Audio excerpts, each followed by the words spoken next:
Okay, welcome to the South Texas College Candidate Forum for the midterm elections. You guys should know that there's some very important elections coming up November 6th. Texas will be electing all major statewide officials, the governor.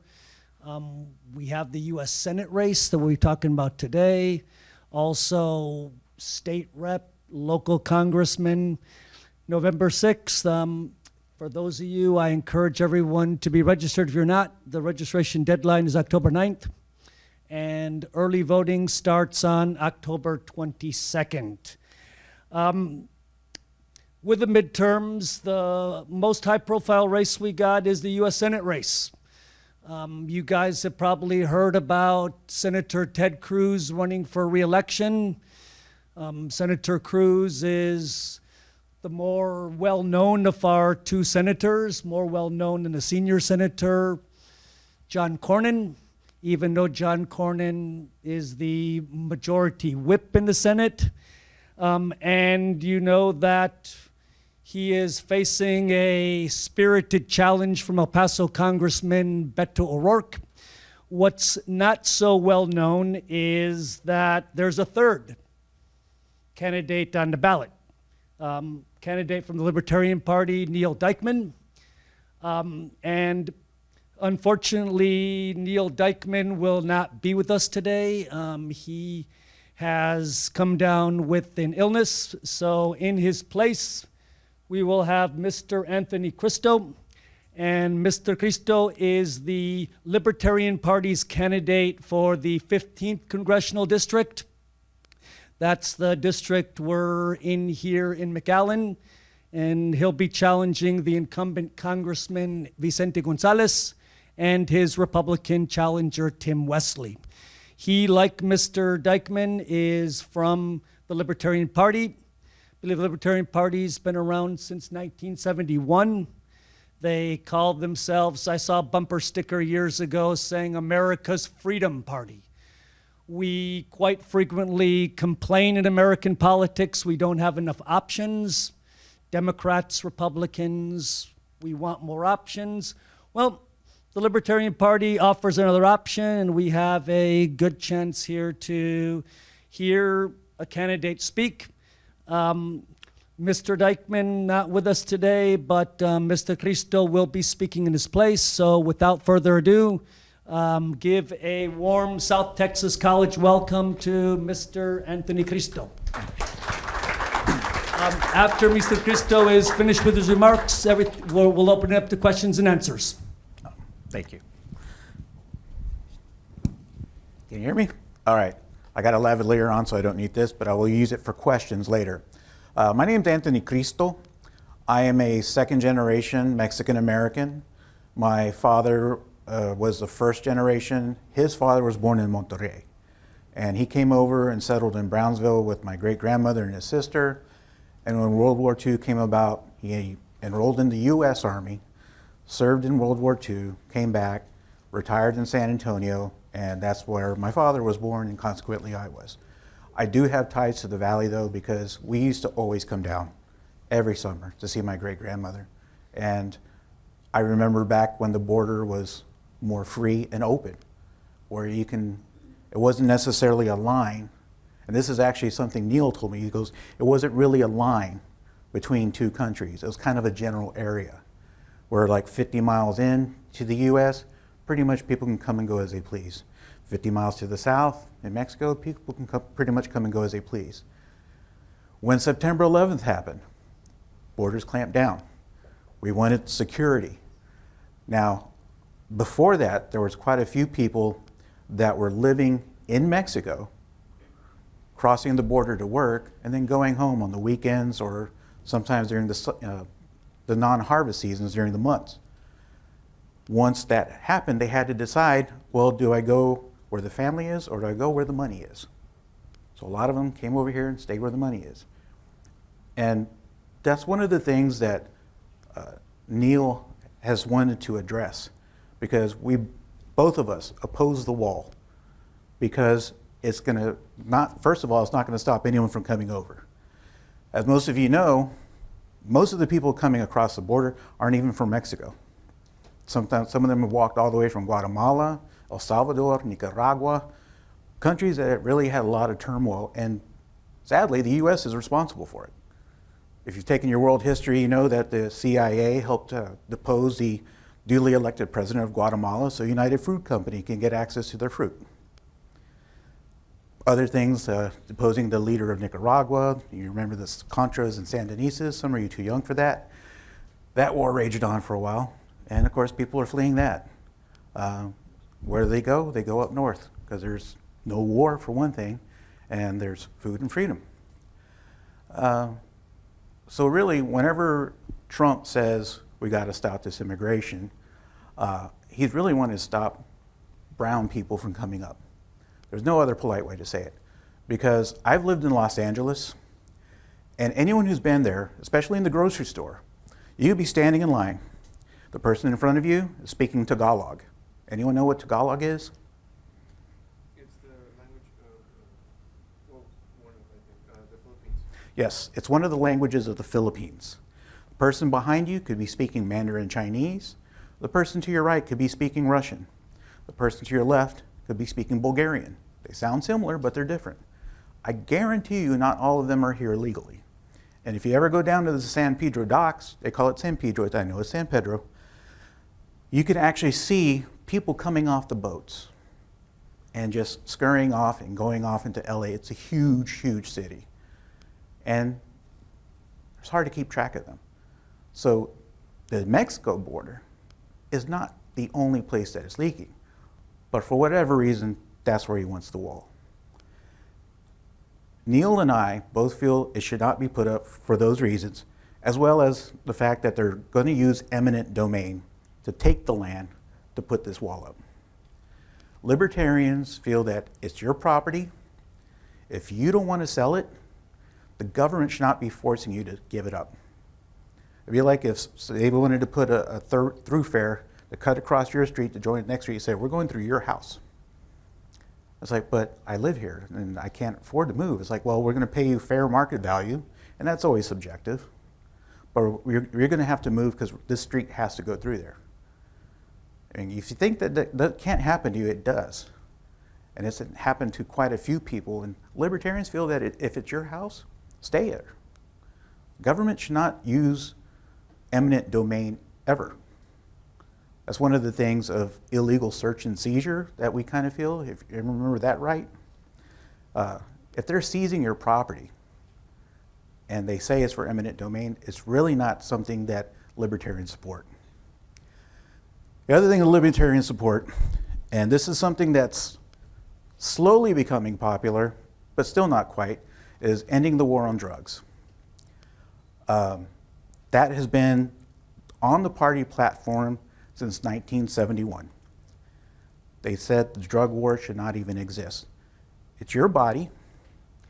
You could decide whatever you want to put into it. And of course, people are saying, well, drugs are bad. And yes, I personally don't do drugs, and particularly marijuana legalization. Now, I am a disabled veteran with post-traumatic stress disorder. I was a corpsman with 4th Light Armored Recon Marines, and when I was at the National Navy Medical Center in Bethesda, part of my duty was to sit on suicide watch with men who came back from Afghanistan and Iraq in pieces. And when I say pieces, I mean physically, mentally, and emotionally. These men are just sitting there and they're missing an arm, missing a leg, have burns over half their body. And ironically, they're not thinking of themselves, they're thinking of all the other people that they're going to be a burden to. That's how selfless those guys were. And the VA knows that there are veterans using marijuana to deal with the post-traumatic stress disorder, to deal with pain management, and to deal with seizures that they incur from traumatic brain injuries. Because even if you don't get blasted by an IED, it can cause enough Yahweh in your head to cause a brain injury. And that's one thing that after someone gets blasted with an IED, you have to sit and get watched for 3 weeks. Because you may be fine walking around, and all of a sudden, you're dead. So that's one thing that they don't like. And the VA knows that they're using it. You know why I know this? Because on my bottle of medicine, it says, this is for anti-anxiety, it says, warning, may cause drowsiness. Alcohol and marijuana use may intensify this effects. So the VA knows that there are veterans using it. The thing is though, even in states where it's legal, like Colorado, Washington, if you are, where it's legal there and you're buying it and you're using it for medicine and you have a medical card, and your job says, hey, we're doing random drug tests, you go get drug tested. And you test positive for marijuana. You get fired. Because even though it's legal on a state level, it's illegal on a federal level. I think Vermont's the only state right now that's trying to repeal that to where if you test, that the employers can't test for THC. But that's only one state out of 50. If it's legalized on a federal level, then you won't have that problem. The other thing that, that we both support is, yes, pulling our troops out of Iraq and Afghanistan. We've been there since 2002 in Afghanistan, 2003 in Iraq. That's 16, 15 years. It's time to let those people decide how they want their government to be run. If all they can hope for is a benevolent dictator, who are we to say? That's their choice. We can, anytime we go over there and we stay there, the longer we stay, the more those people get reason to bat, because it's an occupying force. There's no more Taliban, there's no more Saddam Hussein. Let the people decide how their government wants to be. That's part of our non-aggression principle. We do support, however, a strong military. And people are like, well, how can you support a strong military but be against war? And it's like, because every good leader knows that you never go looking for war, but you are always prepared for it. And the analogy I like to use is like, if you have that big Rottweiler in your yard, and you know, as long as it's there and people can see it, they're not going to go mess with your house. Dog may never have to bite anyone. As long as it's there, people know they're not going to mess with you. And if they do mess with you, they got something coming. That's what our military should be. We shouldn't go out of the neighborhood and go to everyone's house and sick our Rottweiler on our neighbors. Plain and simple. Neal was a venture capitalist. He's had 6 startup companies and he's done them successfully. And he had to do that without any government intervention. And that's the other thing that we both support, is getting the government out of the economy. Let the free market decide for itself, because government subsidies tend to benefit only the rich. And some of you may be thinking, well, you know, my aunt, my cousin, their own food stamps, their own WIC, their own Medicare, they need that. And it's like, okay. And this is actually what I like to use as the example of how it's actually benefiting the rich.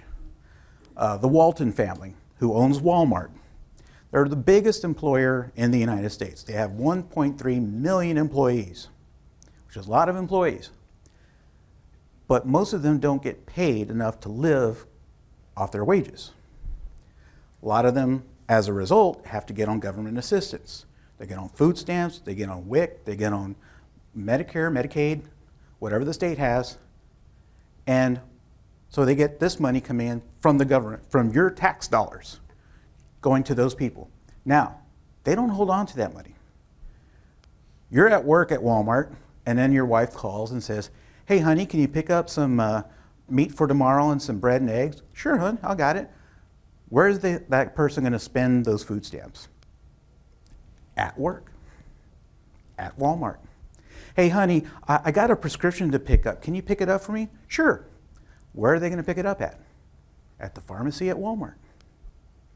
So in essence, the Walton family is actually getting rewarded for paying their employees a crappy wage. Why? Because your tax dollars are going to the people that they're underpaying, and then that money is going back to them. And then you look at like Trump tax plan. Big screw up. The Walton family benefited $10 billion extra last year from the Trump tax plan.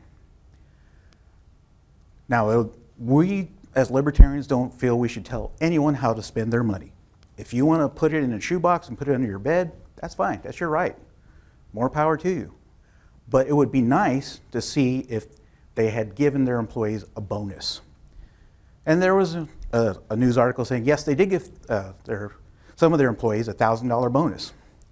But those were the employees that had been there 20 years. Those are the employees that had full-time hours. That's not all 1.3 million people. If you do the math, they had enough there from that tax break to give every single person $4,000 Christmas bonus. What would you do with that $4,000 Christmas bonus? Pay tuition? Buy a nice gift for your mom for Christmas? Get your car fixed? Get caught up on your bills? And if you multiply 4,000 times 1.3 million, that's $9.2 billion going back into the economy. But it's not. The Walton family just sit on it. And even if they did give that $9.2 billion, they'll be fine. They still have $800 million, which I don't know about you, I'm never going to see that in my lifetime. I don't think all of us combined is going to see that amount in our lifetime. That's the way we feel about government intervention in the economy. It really will only benefit the rich. Not to say we don't want to take away programs that help people. We like helping people. We just feel that we should do it out of our own pockets. Like when there was the flood back in June, I actually drove down from Seguin with a truck full of water and food, and I gave it to the Salvation Army up the street. That's what I felt I could do. Now, and the other thing is that, well, we have federal programs for that. FEMA couldn't pay anything out unless it was declared a disaster area, is what I was told. So unless the government declares it a disaster area, you don't get any help. So for me, I think charities, churches, nonprofit organizations, they actually help the community better than what a lot of our government programs do. And that's where we should be focusing. Now, if we didn't have to pay all this extra money in taxes, you can afford to give more money to these charities and the ones that you want. I don't support giving tax subsidies to big corporations to build a stadium or to build, so they can have their, 100,000 square foot warehouse. My tax money shouldn't go there. Your tax money shouldn't go there. I mean, if I wanted to open a pizza parlor, should the government take money from everyone here and say, here, Anthony, go ahead and make your pizza parlor? That's not fair to you.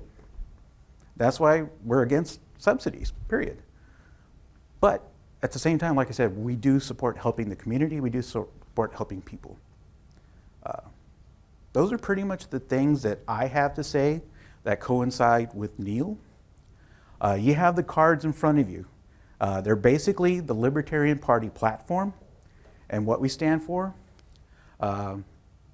If you need clarification or have a question about it, feel free to ask. Yeah.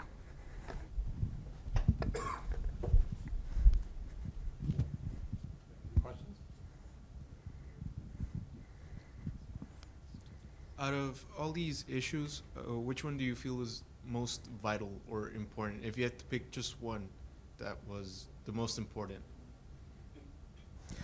I personally think ending the drug war for not only health reasons for vets, but safety reasons and economic reasons. And these are the facts. And this is from the Associated Press, so you can actually go and research everything I say. From 1970 to 2010, the United States spent $1 trillion on the war on drugs. During that time, are drugs off our streets? No. Are drugs still coming in? Yes. Is there violence surrounding that? Because hey, what you looking at? Huh? You see something you're not supposed to, There's violence. Same thing happened during Prohibition. This side of the room was dealt by Al Capone, this side by Bugsy Malone. I'm just using names as an example. All of a sudden, Al Capone starts selling some over here. Bugsy Malone's like, that's my turf. What happens? Gunshots. What happens whenever a drug dealer interferes in another drug dealer's land? Gunshots. Once Prohibition ended, now if Miller starts outselling Bud, the Bud guys don't get guns and start shooting the drivers of the Miller trucks. They take out more advertising. No violence. If you have drugs legalized, same thing. Not only that, but the DEA estimates that every year, it's between $200 to $750 billion coming into our country, untaxed.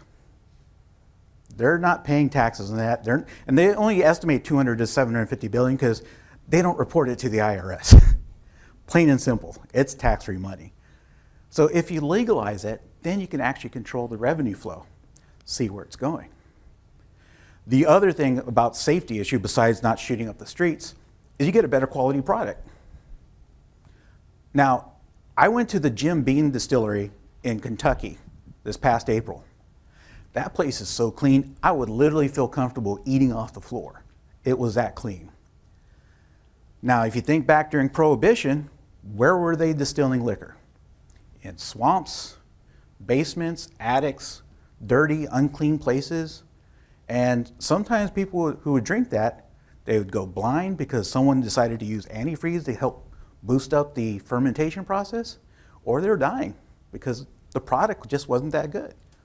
You're seeing that now with illegal narcotics. There is no regulation of it. And in LA, when I lived there, meth labs were blowing up in people's kitchens, in the neighborhood. Imagine if your next door neighbor, all of a sudden, boom, and it literally blows a hole in your house because they were cooking meth. When you legalize it, instead of having these makeshift labs, you would have someone maybe at like some company wearing their coat, lab coat.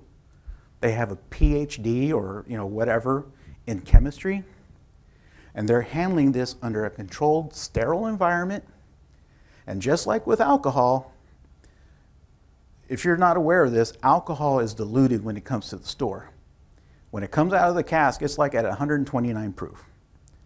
When it's in the bottle, it's at 80 proof. So there, right then and there, you know how much alcohol you're putting in your body. With illegal drugs, do you know how much heroin is shooting in and how much is strong? How strong it is? No. Do you know how strong and potent your cocaine is? No. Crack, whatever illegal drug it is. You don't know. But if it's regulated, if it's in a clean, sterile environment, they could put on the package, this heroin has 5 cc's or whatever. This one's 10 cc's, whatever. The dosage level is this. You can control it. And you have legal recourse if the product is bad. Right now, if someone overdoses on a drug, can they go to the police? No. And that's why they're dying, because there's that stigma of seeking help because you're doing an illegal drug. But a lot of people that go to Betty Ford for alcohol, hey, that's okay. Alcohol's legal. Narcotics aren't. And also, in answer to that, another reason why mainly is marijuana, because they're complaining about the opioid crisis, which, again, that is a legal drug. Your doctor is prescribing it, and you were guided under a doctor's care. But the Center for Disease Control says that there are 40,000 deaths every year from people overdosing on it. You know what happens when you overdose on marijuana? You take a nice long nap. The only thing that dies is maybe a bag of Cheetos. That's basically it. So yes, for me personally, the important thing is ending the drug war, and it would make things a lot safer. For me, that's the more important thing. Anyone else? Yes. You were talking about the war in Afghanistan and Iraq, and you were talking about the fact that you wanted to withdraw. I'm wondering what the Libertarian position is on forward basing and multilateralism in terms of using those approaches to maintain our security moving forward. Would you be saying that we need to withdraw from certain bases, especially in Central Asia and the various programs that are occurring in Africa? Yeah. Djibouti, Horn of Africa. That's another thing a lot of people don't realize. Part of our war on terror, which isn't working because they're still terrorists, we're in the Horn of Africa. A couple of my Marine units, you don't hear about it in the news. And that's one of the things my life experiences, and as I tell these to Neal, he hears them and listens. He hears what is going on from the military, from actual veterans. He's not reading it in whatever paper, he's actually talking to myself and other veterans, not just within the party, but outside the party as well. Horn of Africa is the area that we're at because that's where a lot of these suicide bombers are coming from. These people have nothing. Now, you have your son. He hasn't eaten for weeks. He's emaciated. He's done. You haven't eaten for weeks. And anytime you find something, you're trying to give him some food, and he's barely hanging on. And then someone comes up to you and says, "Hey, put this C4 on your chest. Go into that military compound. Pull the button. Your kid will never starve ever for the rest of his life. And we'll make sure your mother's taken care of too." When people have nothing, they have nothing to lose.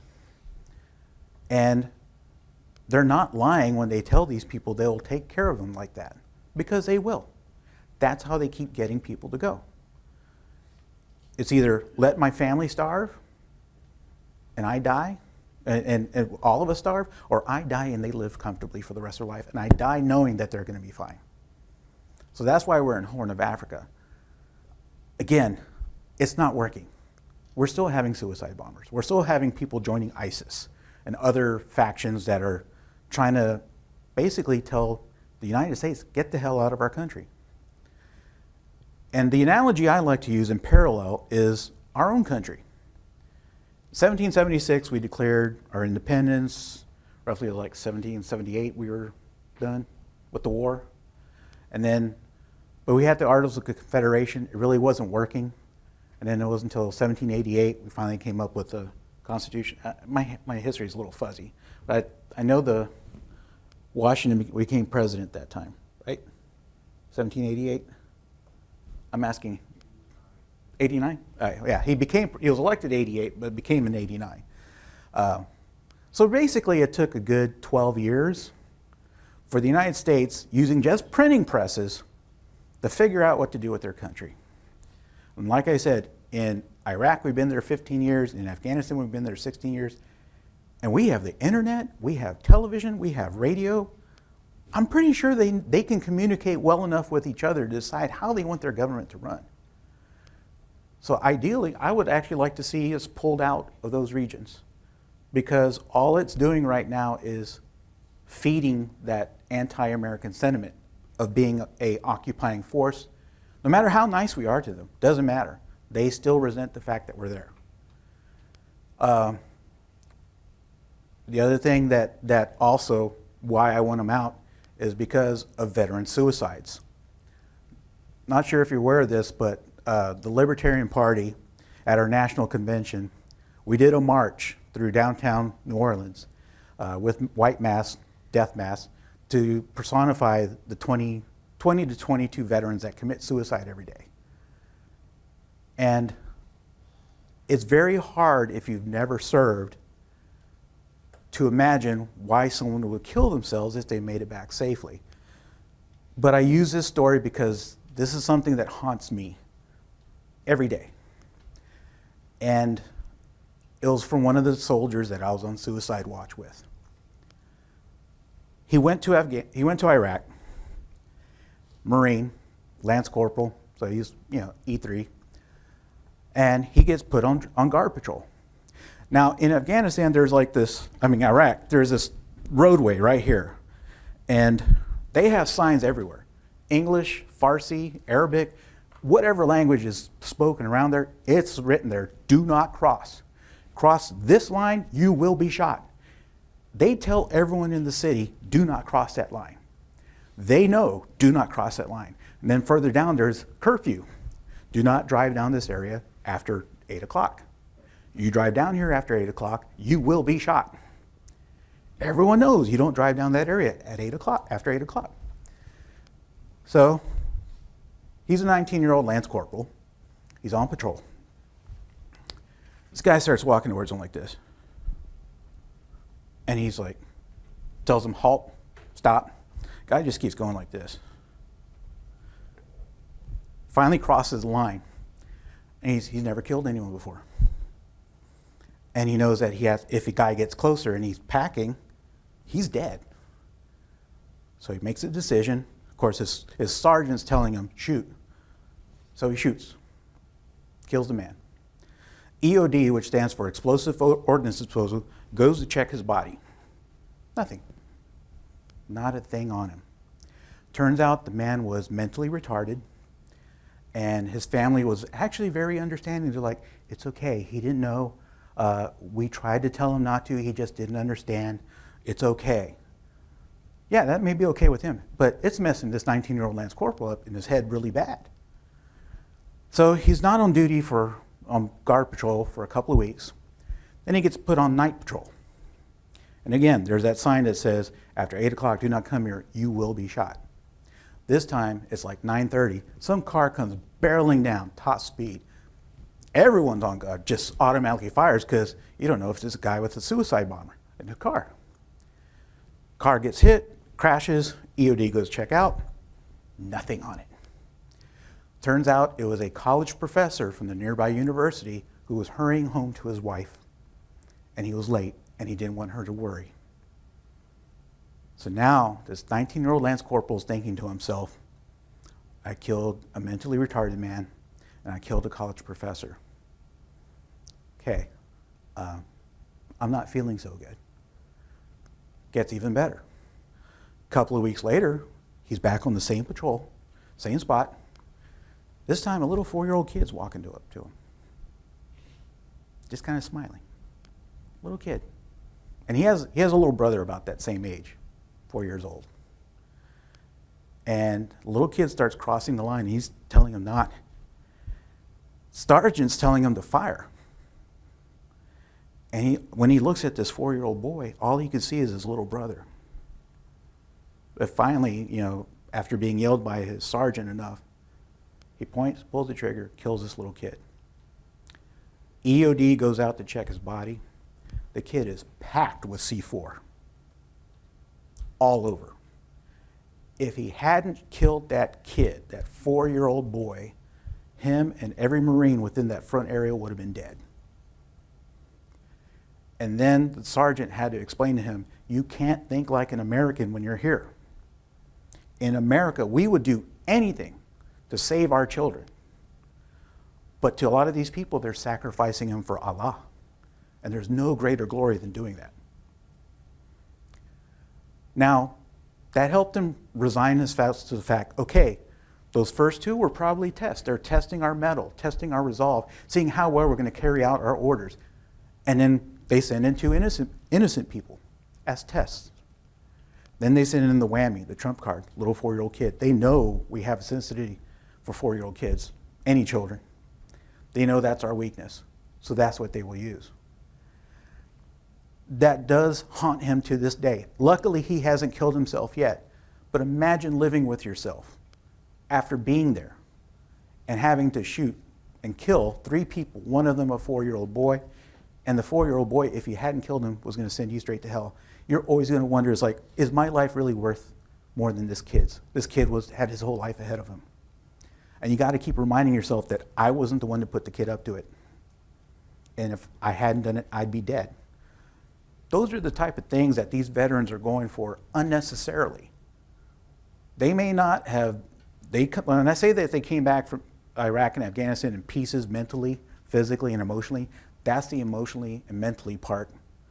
And that's why I really think we should pull our troops out of any lateral location, because it's causing these suicides. And that's the thing that a lot of people don't realize. And when I tell that story, a lot of people realize that's pretty messed up. I told that to a shrink, and he's like, I honestly don't know how to deal with that. I really don't know how to make someone get through that. It's like, it's tough. It's tough. And that's why to answer your question, we don't support putting troops anywhere other than to protect our country. Preemptive strikes? No, because they may not be doing that. And it's easy to say, well, so-and-so's got nuclear weapons and they're coming in, and we go in there, hey, no weapons of mass destruction. We were lied to. Saddam Hussein's gone, yay. But there's no weapons of mass destruction, which is why we went in there. Someone just basic, it's like when you see the really big guy and he's coming, this other guy, okay, you don't like him and you want to get him beat up, but you can't do it, and you won't do it because you want to pretend he's your friend. So you go up to the big guy, you say, hey, he was talking crap about your girlfriend. Well, what? Yeah, that's basically what happened to us. Someone told a story, we went in. Now, I don't regret what we did. I do regret that we're still there. We did get rid of a bad man. And it's up to the people to decide how they want to be governed. Let them decide. Does that answer your question? All right.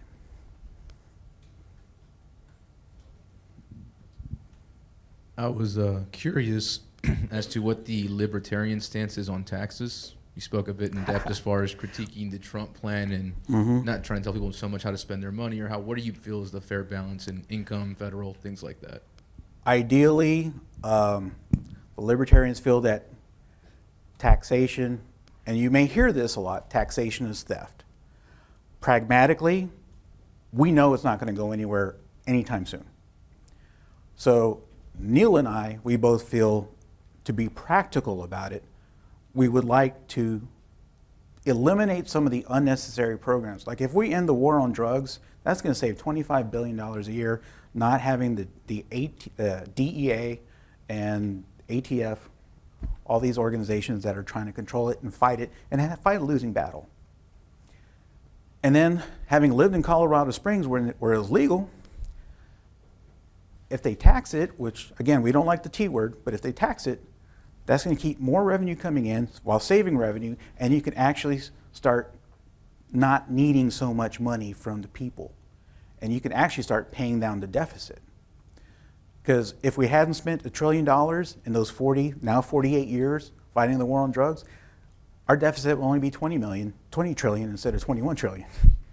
That's a whole $1 trillion.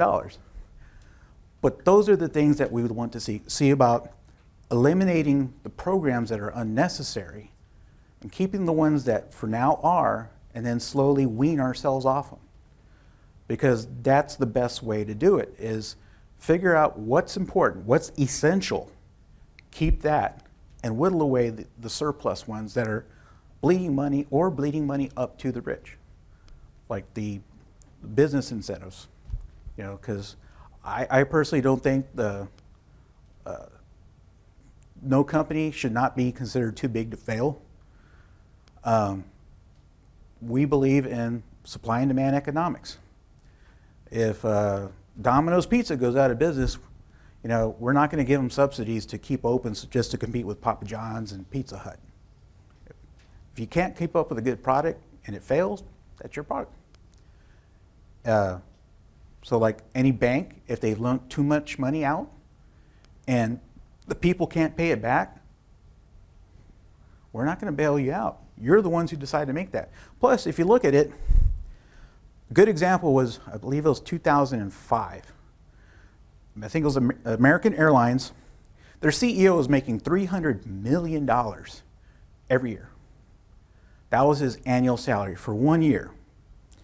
The average employee at the time, like baggage handler, I'm going lowest end employee, was probably making about $30,000. That one CEO was making 10,000 times as much as the lowest paid employee. Now, is he doing 10,000 times the work? No.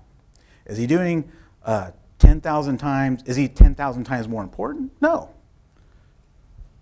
But he's getting paid that much. And to put it in perspective, it'd be like whatever you make per year. And we get in a time machine and go all the way back to the building of the pyramids, 2800 BC, to now, and you still wouldn't be halfway to that CEO's salary. That's how long it takes to make what a CEO makes in 1 year.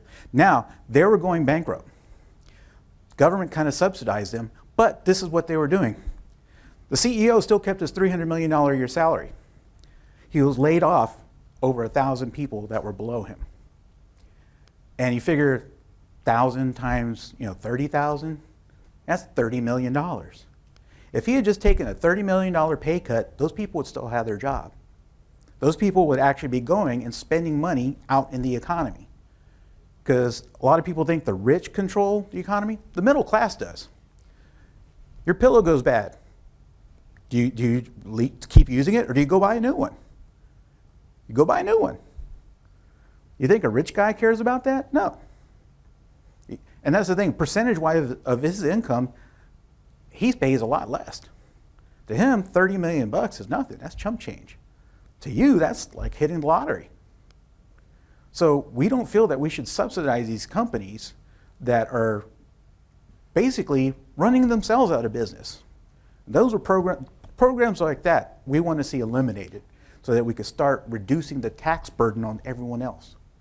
Because once we do that, then we could start using, again, you keep more of your money, you could probably start spending more money on other people, on yourself, to pay off your bills. Give to charity. I try to give to charity whenever I can. And I wish I had more money, but the government takes so much out of my paycheck. So those are some of the reasons why we want to try to get away of the unnecessary programs, and we realize we're not going to get rid of tax entirely.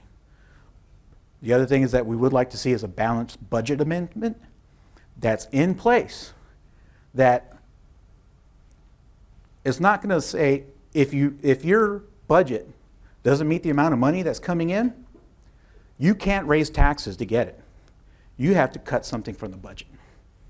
That is in our party platform, that we want to have a balanced budget amendment that has a caveat that if your budget goes beyond your means, you can't raise the taxes, but you do have to cut what's in there to keep under the budget, within the budget limits. And that's something in our party platform. Does that answer your question? Okay. Yes. What is your party's point of view on the relationship between the United States and Israel and the taxpayer money that's sent over there every year? That's a good question. I found out, ironically, at 40 that I'm genetically Jewish. I was baptized and raised Catholic my whole life, and then I found out my maternal grandmother's maternal grandmother was Jewish, and I was like, oh, that makes I'm genetically Jewish. Basically, I'll tell you in a nutshell. The Libertarian Party feels we should not be giving away billions of dollars to any country. Plain and simple. We have too much stuff we need to fix here. And for us to just take all our money, our tax money, and give it to another country, why? We don't support giving money to any country until we start fixing our own first. It's kind of like the saying, Confucius, not a fortune cookie, Confucius said, before trying to govern others, you must first learn to govern yourself. Before trying to take care of others, we need to take care of ourselves. It's kind of like when the air mask falls from the airplane. It always says, put the mask on yourself first, then help the little kid. Because if you can't breathe, the kid's not going to help you. You can't do it. So yes, we definitely do not support sending money to other countries. Sorry if I get a little long-witted. And by the way, for you watching online, the camera adds 10 pounds. The tacos added the other 50. So. I wanted to ask, what's your take on the medical insurance, like Obamacare? That's actually a very good question. The Affordable Care Act doesn't really make it affordable so much as it makes it accessible. And This is what I mean. Prior to Obamacare, the insurance companies were netting, not gross, netting after paying out costs, paying out claims. They were netting $5 billion a year. $5 billion. That was before Obamacare. Now, Obamacare says you have to buy insurance, you have to buy insurance, you have to buy insurance, you have to buy insurance.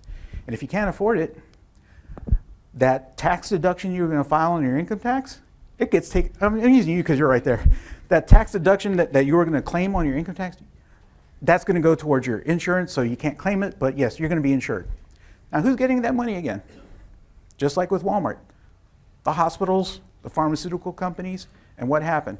The one guy bought EpiPens that used to be $8 a piece. Now they're what, $320?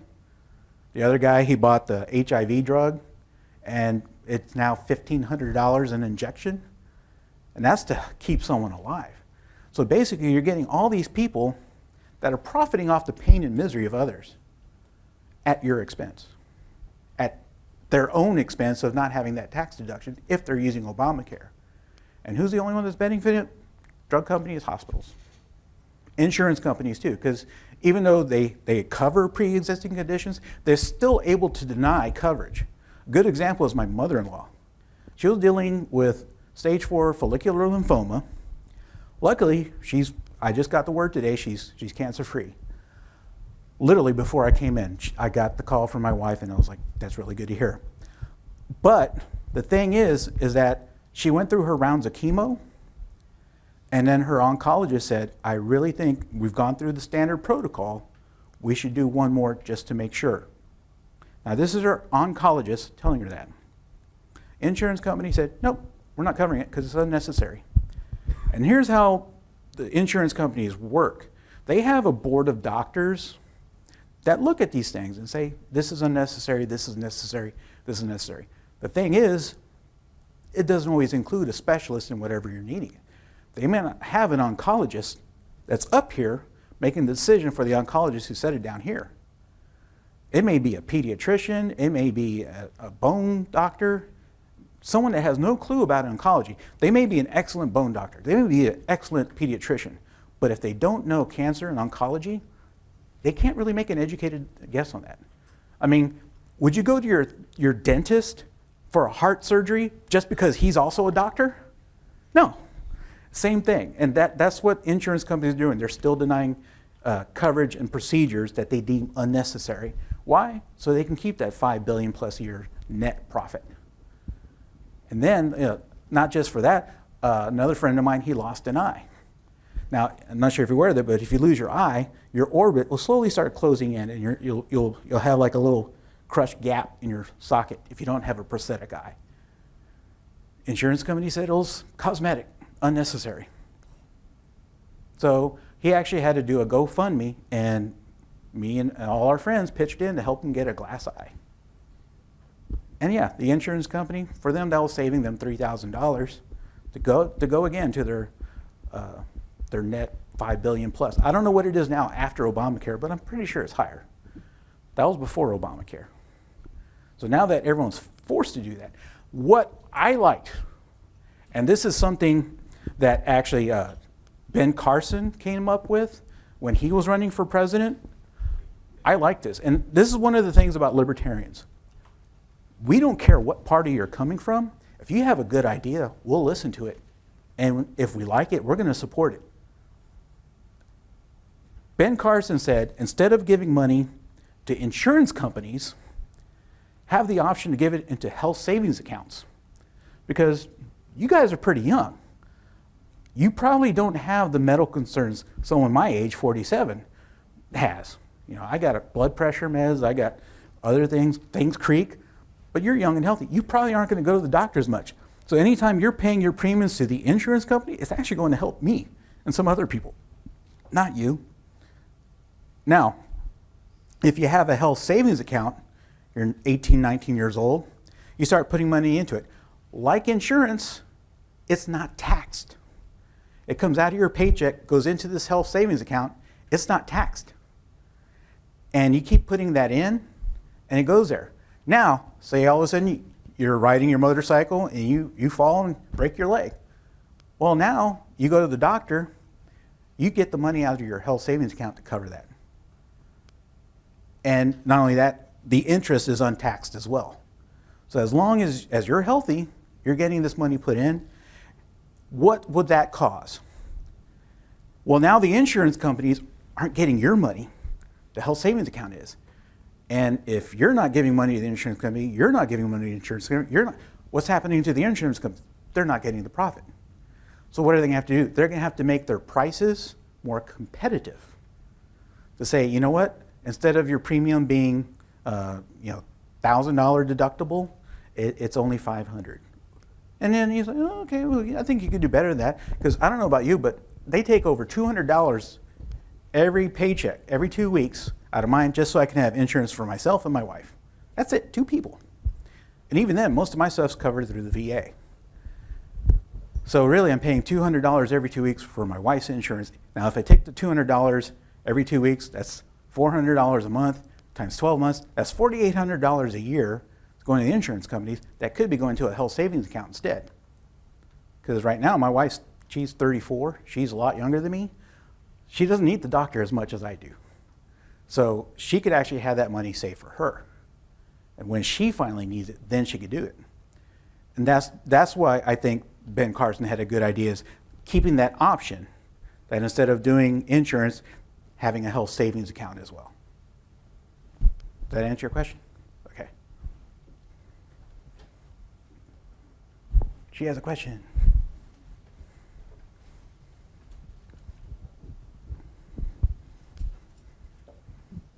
Hi, I just Hi. wanted to know the Libertarian stance on gun control. Good question. We absolutely do not believe in gun control. And that's something that some people disagree with, and some people are like, yeah. Simply because it's a right. It's a right, not a privilege, to have a gun. A lot of people erroneously think that the Second Amendment was put in place so that people can go hunting. True, if you didn't have a gun back then, you didn't eat meat. You pretty much ate carrots and potatoes all day. But when James Madison wrote the Constitution, he remembered that the United States, now the United States, had fought against the most powerful army in the world at that time to gain their independence, because they felt the British government was becoming too overbearing and too intolerable to stay under. The Second Amendment is in there for that very reason. If our government becomes so overbearing and so intolerable that they start oppressing us instead of letting us be free, it's like an obligation to defend yourself if necessary. A lot of people don't think the government would ever do that. A lot of you are too young to remember this, but Kent State, peaceful protesters, college students on a college campus, they were protesting the Vietnam War. National Guard came in. Someone said something or whatever. National Guard opened fire on all these unarmed people. 7 people were killed, I think, if I remember correctly. Yeah, 7 people peacefully protesting, killed. Government does do some screw-ups. And now, if they had started going in, the other thing, and this may help elaborate that, there's no such thing as forced patriotism. That's why I totally, as a veteran, I totally support Colin Kaepernick's right to take that knee, because it's his right to protest. We all have these rights, and they shouldn't be taken away from you. And if someone's forcing you to stand up and say the pledge, that's not patriotism. That's authoritarianism. They're having complete control over you, and that's something that the Libertarian Party feels we should not have, which is why we want to protect our rights, including the Second Amendment. Do you have any follow-up on that? You got a question? Kind of just a follow-up. So I think what she might have meant by gun control was not like revoking the Second Amendment, but maybe restricting things on like assault rifles or you know, rules that already exist. Yeah. Do you agree with the current rules? Do you think that they should be stricter? Do you think they should be looser? No, and because of the same fact, when we fought the British, we had the same guns they had. And if you put yourself in a submissive posture over the people that are governing you, you will always have that possibility of getting subverted, oppressed. So also, laws controlling it, they're going to work as well as the drug laws have worked. If someone wants something, they're going to get it. So you might want to have the good guys have access to it as well as the bad guys. Because you and I can go into the store, hopefully, and pass a background check and get, you know, whatever rifle we want. I'm trained in tactical combat casualty care. If anyone's going to have a rifle, I would love to be it because I know how to take care of it. I know how to use it. Also, as a corpsman, I know how to put people back together. I think I would be invaluable if I had a gun like that. But I know you can't restrict a group of people's rights just because they're different. A good example is the banditos. Recently, court said that they can't have guns. This whole group of bikers had just been told they can't have guns because they do that. Well, what other rights are they going to start taking away? Are they going to start saying, well, these banditos, they don't have a right to a speedy trial. They don't have the right to illegal search and seizure. And that's actually under the Patriot Act what's going on. The government has the right, well, they don't have the right, but they're doing it anyway. They're listening to you without your permission. You don't believe me? This is what's really funny. My wife and I were watching TV a couple of nights ago, and there's a guy running for Congress up in San Antonio named Joseph Kopsler. Joseph Kopsler. And we started going, Joseph Kopsler? Who's Joseph Kopsler? I pulled out my smartphone, and I started Googling Joseph. I got Jose, and it populated. Did you mean Joseph Kopsler? Now, that's not a common name. I could see Joseph of Arimathea, you know, Joseph of something else. But somehow my phone knew to look and auto-populate Joseph Kopsler, which is not a common name, and that's just from writing Jose. I could have been saying Jose Cuervo, but it just auto-populated. So Big Brother's actually looking at you more than you think. And that to me is very alarming, because that's taking away your right to privacy, my right to privacy, his right to privacy, her right to privacy. And that's something that's guaranteed in our Constitution. And because of the Patriot Act, which both parties had been supporting, they're going to keep violating your rights. And once you allow them to take away one right from one group of people, it opens yourself up to have them taken away from you. The other example besides the banditos is the medical marijuana people. There was a jury that said people with medical marijuana cards can't own guns. They say because it impedes their mental capacities, and that's not the type of person you want owning a gun. Okay, that seems like a good intention. What about people who drink alcohol? Aren't their mental capacities impaired? I think you're actually more violent when you're drunk sometimes than you are when you're high. Like Dave Chappelle said, the only thing I'm a threat to when I'm high is cake. But usually, you know, police are always called out to bars. I used to be a bouncer at a gentleman's club and a regular bar. Ironically, the gentleman's club, I only had to manhandle someone 3 times the entire time. At the regular bar, 3 times every weekend, I was breaking up fights. And that's because, to me, alcohol actually impairs your abilities to think rationally more so than marijuana. But they're selecting people who use marijuana to take away their right to an arm. They're choosing banditos to take away their right to an arm. Now, what's them to say, hey, he's a veteran, he's on PTSD meds, he has on anti-anxiety meds. He's probably not capable of holding a rifle. He might go crazy. They're going to take away my right too. And that's why we don't think anyone's rights should be taken away or impeded or amended in any way. That's basically the whole Libertarian Party. As long as someone's doing something that's not offending, that's not hurting me, Because not everyone who has a gun is going out killing people. And so not everyone's rights should be violated just because of a few. And the other thing I find really funny is it's kind of like the whole straws thing recently, where some city governments are banning straws because it pollutes the environment. The straws aren't the problem. Improper disposal of the straws is the problem. So because a few people can't throw away the straw in the trash can, you know what? It makes them feel like the government's treating them like a kid. You know what? If he can't do it, no one's getting any straws.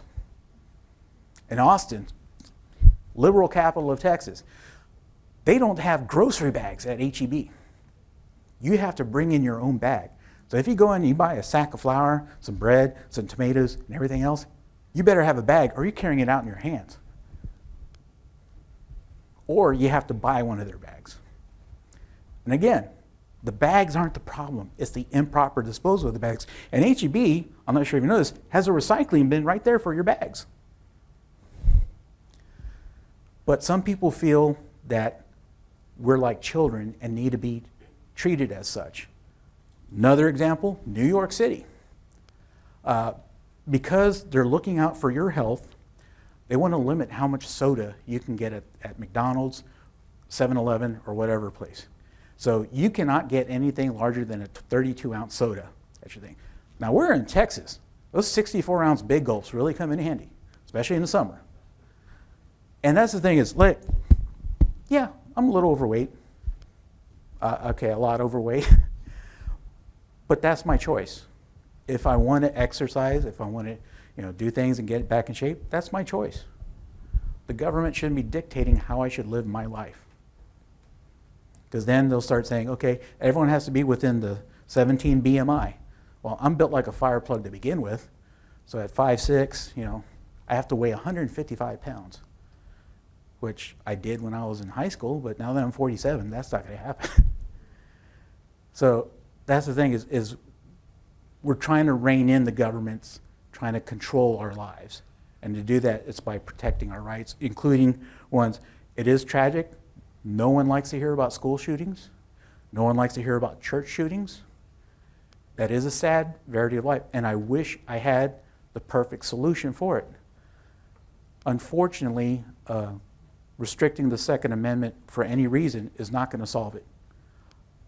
I actually think a big part of the school shootings could be handled if kids are just simply nice to each other. Because you don't hear the jock, the popular guy, going off and shooting everyone at school. No, it's the lonely kid that was picked on. The lonely kid that has no friends. He's had enough of this. He's going to bring a gun and start shooting. All it would take is for you to go seeing him get picked on and say, hey man, leave him alone. He doesn't deserve that. Sometimes that's all it takes. He's thinking to himself, my God, someone actually knows I'm alive and cares.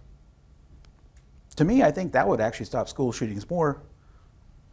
But how can you make kids do that? You can't.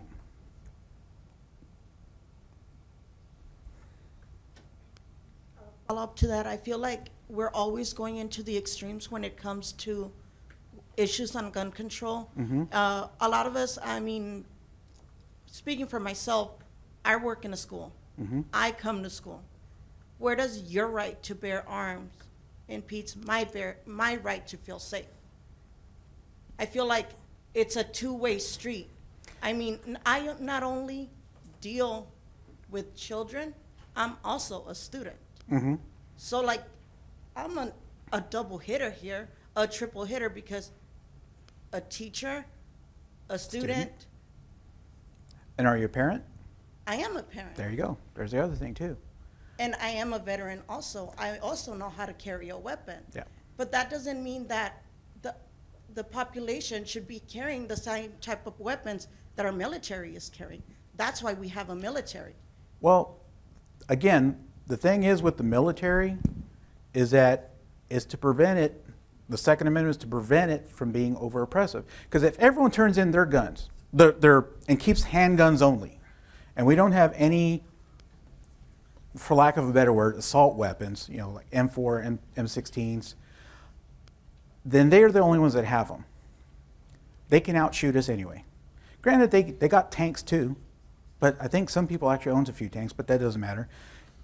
theoretically, if the government ever comes up and decides to knock on your door and say, we want your guns, who's going to have all the guns? The government. So if no citizen has any guns and only the government has control, you are now living under an authoritarian government.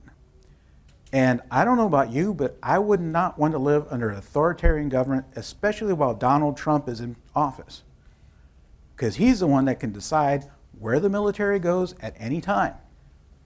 And I'd rather be armed when anyone's in office. That's just me. If you don't like guns, don't buy them. If your neighbor has guns, as long as they're not shooting them and pointing them at people, that's fine. When they start doing something stupid, then yes. If it's going to affect your rights and your life and your procedures, then yes. But until they get to that point, they should have that liberty to decide for their progress for themselves. Does that answer your question? Like I said, I really wish I had a definitive cure-all for ending school shootings. But right now there is not one. Because as long, just like with drugs, whether it's legal or not, people who want to get them are going to get them. The kid who's being ostracized and bullied, if they don't get a gun, with my basic knowledge of chemistry, I was a little smarter than the average bear in high school. I was really good at chemistry and still remember the atomic weight of gallium. I can go into the janitor's closet and get enough chemicals where I could kill everyone in this room. No gun. And it would be more effective than a gun. That, or, a kid could bring a machete. There was a kid in Pennsylvania, brought a machete to school, started hacking everyone to bits. Another person in London took down a rental truck, mowed down all the people on London Bridge. If someone wants to commit copious amounts of harm on a group of people, they will find a way, whether it's with a gun or something else. So taking away the guns is not going to solve the problem. Dealing with these people that have these issues is. Dealing with these people, ideally, I would like to see the Homeland Security have a special department where kids could actually call in. Because that Parkland shooter, they were telling the FBI, this kid's nuts, this kid's crazy, he's going to do something. Parents told them, teachers told them, students told them, they did nothing. That could have been prevented. If you have a specialized department in Homeland Security that specifically addresses that, they'll listen. They'll go investigate it. To me, that would be a better use of Homeland Security than tapping my phone. But I'm not in control yet. And I say yet because I really think I have a good chance. Most people, 45% of the people who are registered to vote, don't vote. I've been appealing to that 45%. Neal's been appealing to that 45%. If that 45% alone just votes third party in this next election, we won. And I always encourage people, this is the way I vote, vote however you want. I really encourage you to vote your conscience how you want, because that is your right and it's something that's important. Those people that say, my vote doesn't matter because I don't like the other two, vote third party. That will even if they don't win, if there's enough votes for a third party candidate, they're going to realize people, just like the cover of my thing, people are fed up with those two petty arguing. Well, Christine Ford just testified today. Was anyone satisfied with the outcome? No. I wasn't. The Republicans weren't. Democrats weren't. I don't support Kavanaugh anyway because he's anti-Fourth Amendment. He supports the Patriot Act. He thinks it's constitutional. I don't. It's unconstitutional. I don't know what happened between him and Christine Ford, if anything happened. But there's such a big hoopla about it, and people are fed up with it. It's like Donald Trump, he had sex with Stormy Daniels. He had sex with an intern. Back and forth, back and forth. We're tired of it. I will work with anyone, whether they're Libertarian, Republican, Democrat. Just like I said with Dr. Ben Carson, he has a good idea. The Democrats have some good ideas. I would listen to them. Chuck Schumer brought up a bill to legalize marijuana. I would support that. I'd have to read it first to make sure there's nothing snuck in there, but I would support that. Neal would support that. again, we would work with anyone across party lines. And the way things get passed right now in Congress is a simple majority is all it takes to get something passed. Right now, the Republicans are in control. So basically, whatever legislation they want to pass, they can and will pass. Any legislation they want to block, they will block. Even ones that they originally have with. And this is a good story. To deal with immigration, Bush, back in 2008, had a fast track where if you weren't a citizen, wherever you were from, if you joined the military, you would get a fast track to citizenship. A lot of people took advantage of that. A lot of people didn't know that they had a file once they were in. But anyway, Obama took over. He wanted to downsize the military. He got rid of that program. Once Trump came into office, he started talking anti-immigrants. Democrats said, hey, we need to do something that supports immigrants. Let's bring that back, where people who enlist and not citizens, they get on the fast track to citizenship. So they brought that before Congress, and the Republicans are like, nope, we don't like it. But that was your idea 10 years ago, under Bush. Obama took it away, and now we're trying to bring it back, and now you're saying you don't want to support it? Well, yeah, it's going to make our guys look bad. I don't care. If it's the right thing for the people, if it's the right thing for people in general, I will support it. Even if it's going to make me look bad and make the Libertarians look bad, I would support it. And that's something that the other two parties, they're too busy. They're working for the parties and not the people. And that's what Libertarians are trying to do, is work for the people. Any other? Yes.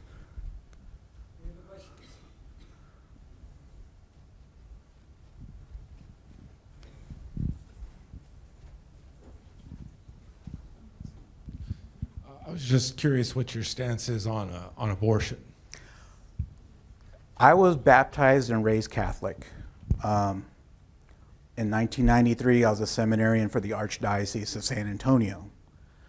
Life is very, very precious to me. That being said, this was actually the hardest part of the Libertarian Party for me to accept. And the way they worded it made it easier for me to accept. Is that it's a complicated issue where arguments can be made in good faith for either side, but ultimately it should be left to the woman and her conscientious choice to decide what she wants to do. Now, that was hard for me to accept, but I've talked with enough women who've had abortions. Some of them were good Catholic girls. It's not an easy choice. It's not something that ever goes away. And I feel that, yes, not having the added pressure from the government, let them decide, because let them deal with it themselves. But on my platform, I want to make, that one talk show lady, she said she wants to make abortion as affordable as a dollar menu at McDonald's. I want to make adoption that affordable. And what I want to do is, since we're forced anyway to have Obamacare, we're forced to buy insurance. All right, let's put that to use. Let's use that to our advantage for the time being.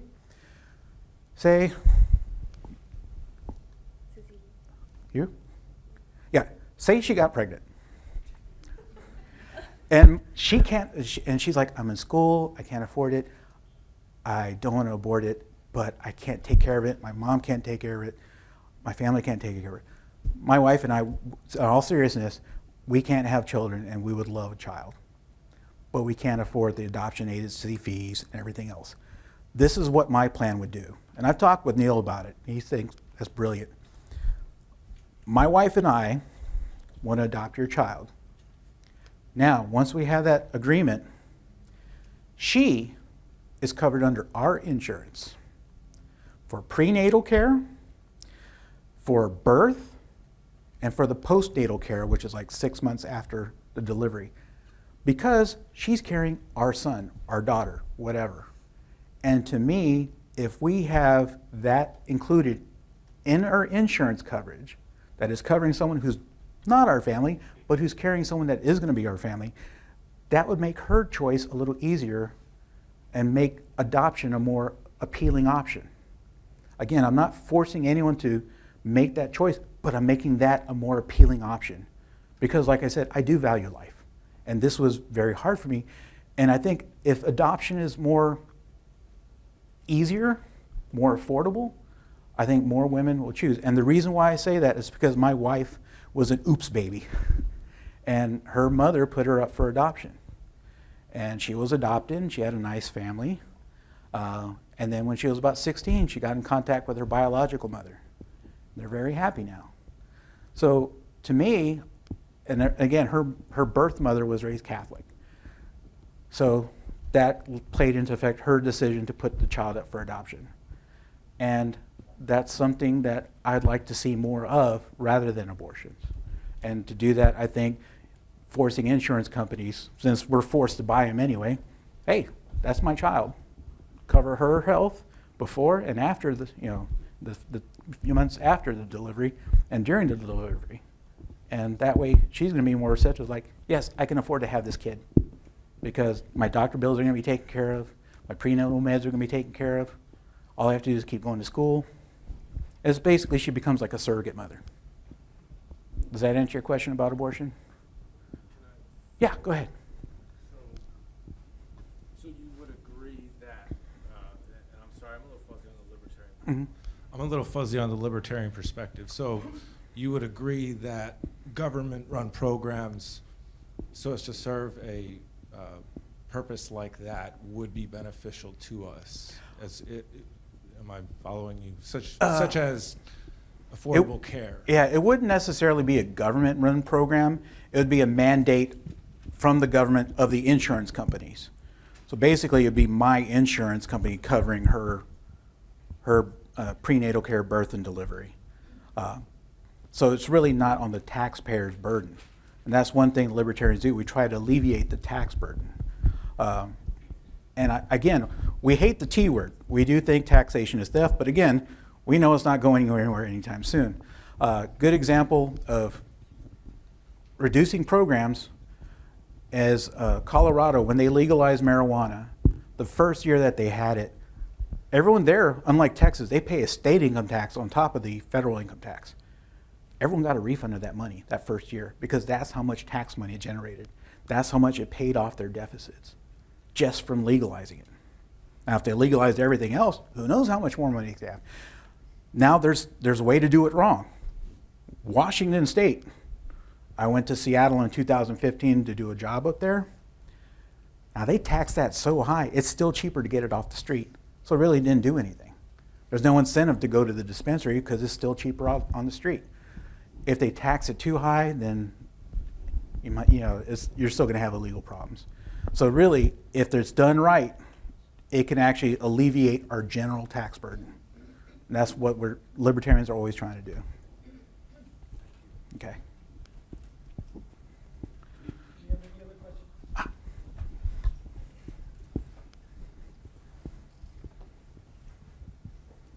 What are some policy decisions you think Congressman Gonzalez has made that you don't agree with, and how would you have done them better? I really don't like to talk negative of other people, especially when they're not here. And I know Neal's the same way. I actually joked with Neal because who here knows who Bob O'Rourke is? You do? Who knows who Rafael Cruz is? That's basically Ted Cruz and Beto O'Rourke, but one's using a English first name to appeal to the Anglos, and one's using a Spanish first name to appeal to the Latinos. Neal's just going by Neal Dikeman.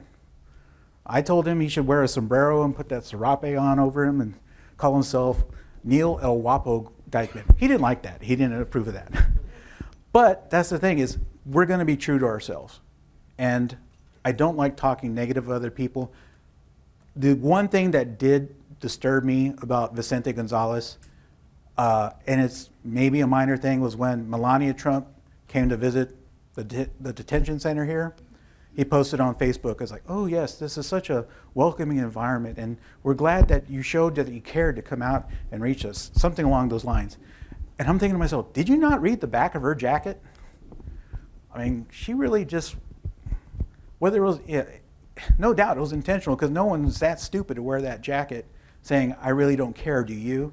When going to visit children who are taken away from their parents in a place here. To me, it seems like he was just basically trying to kiss up to the Trumps. And it didn't seem like there was people that responded like, well, if you're doing your job, this wouldn't be happening. I was like, okay, I can see that, but he is limited in what he can do. Ultimately, I don't like the fact that kids are separated from their parents. My analogy is like if I took a kid to rob a bank and I got caught, I committed the crime. The kid was just in the car. Now, what happens to the kid? Well, more than likely, they try to place him with a family member. Right here, they're incarcerating the kid. So ideally, I would like to see these people that are caught illegally have the kid return to a family member rather than have them in a detention facility. And I visited that facility. It seems nice. The kids seem to be well treated. But even a nice prison is still a prison, and they're still away from their parents. So I would try to, I really think if anything, he dropped the ball on helping the illegal immigrants, because a lot of them, especially around here, they're family and friends. And that's the other thing too. ICE, I'm not sure if you're aware of this, but every time I go back up 281 and just outside of Falfurrias, there's that little checkpoint. I've actually come close a couple times to feeling like I wasn't going to be able to go back home. Because under ICE, if they think you're illegal, they can take you. And if you can't prove right away that you're a citizen, they can deport you before you even have a chance. They can detain you indefinitely until you can prove that you're a citizen, but even then, they don't always give you the chance, and they can deport you. And from what I've talked with some of the people around here, there's been some friends and family that have been deported and had to prove their citizenship from the other side. And to me, I was just like, that's ridiculous. Everyone's innocent until proven guilty. Not under ICE. You're not a citizen. You don't have rights. So that's some things I think he's dropped the ball on, is the immigration reform. And that's something that's I feel passionate about, because my grandfather, like I said, he came from Matamoros. And my father was born here. I was born here. But I do know that there are some people that aren't as lucky. Now, of course, you go to LA, and like I said, the person speaking Tagalog, ICE isn't going to pick them up.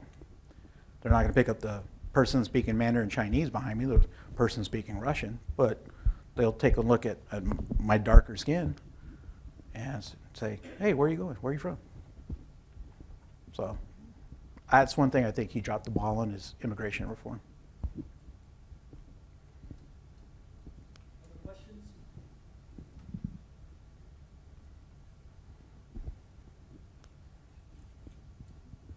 What's our time? Okay, well, thank you very much, Mr. Anthony Cristo.